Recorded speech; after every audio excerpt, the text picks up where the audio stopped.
réfléchis bien, c'est pas plus mal que Jérémy s'en aille. J'imagine que tout ici lui rappelle constamment Bonnie et Elena a toujours voulu le protéger de nos histoires de vampires.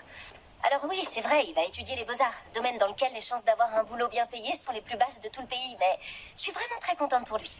Tu crois que tu as apporté assez d'affaires? Le but de l'opération, c'est que ma mère puisse passer les derniers jours qui lui restent à vivre dans un climat détendu et paisible, entourée de toutes les choses qu'elle aime, comme par exemple des albums photos et des jeux de société.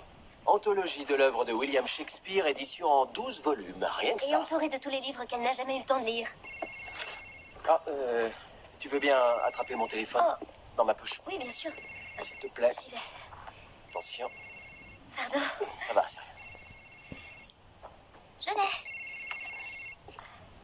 Pourquoi est-ce que ma mère essaie de te joindre? Tu l'appelles pour lui soutirer des informations? Oh, tiens, bonjour Stéphane, vous en avez une voix mélodieuse. Pourquoi tu voulais lui parler? T'as quitté la maison en douce ce matin sans même m'avoir dit bonjour. Je suis un shérif à la retraite, mais je reste pas moins une maman. Qu'est-ce que tu mijotes? Si je te le disais, ça gâcherait totalement la surprise. Dans la plus grande chambre de la maison. Dis-moi au moins si Stéphane est avec toi de son plein gré ou si tu l'y as obligé. Ni l'un ni l'autre. S'il est là, c'est parce que tu lui as demandé de veiller sur moi. Non, Trésor, tu te trompes. Maman, j'ai entendu votre discussion à l'hôpital. Tu lui as fait promettre d'être là pour moi, de me rendre le sourire et de m'aider à aller de l'avant une fois que tu seras partie.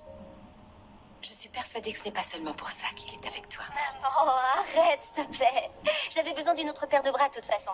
Je t'appelle dans 3 heures pour te donner tous les détails. Alors prends ton mal en patience. Je t'aime très fort.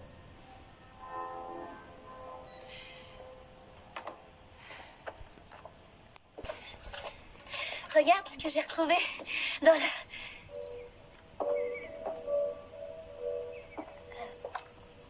Tu sais, si tu veux aller faire une balade, tu devrais penser à mettre ton casque. C'est là-dessus que j'ai appris à faire du vélo. Je me doutais pas que ma mère l'avait gardé. J'avais des petits trous à l'arrière.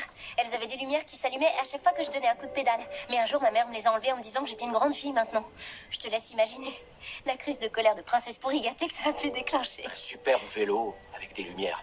Je comprends tout à fait. Ouais. Alors, qu'est-ce que t'es en train de faire? Oh, le boîtier était mal fixé, je me suis dit que je pouvais mettre un coup de tournevis. Y a rien qui t'oblige à faire tout ça, tu sais. En fait, vous risquez d'avoir de grands problèmes. Des câbles électriques à nu, ça peut causer des incendies. Non, je voulais dire rester ici, avec moi. Si t'as mieux à faire ailleurs, surtout n'hésite pas. Non,